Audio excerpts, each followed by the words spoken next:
Demirəm nə işin var burada? Elə məni qovmaq üçün ürəyimiz gedirdi. İcazə verin, geçsin ne olur.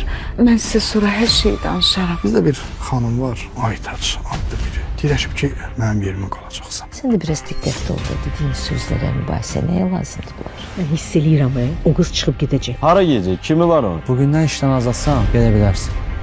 Mən heç cür anlamıram. Sənin kimi gözəl bir qızın elə bir adamla bərabər olmaz. Olar siz Tural barədə danışmayasınız. Allah çox böyüdürsən. Sən normal rəftar eləməyi bacarmırsan, danışa bilmirsən məndən. Mənim bu həyatda incitmək və itirmək istəmədiyim bir adam varsa o da Əsmərdir. İlqar yox.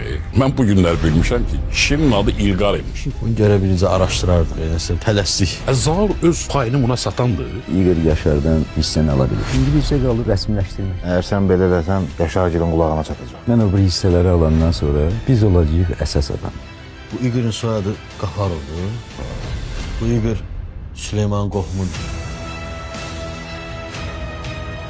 Xəyanət 25 Mart saat 22-də Xəzərdə.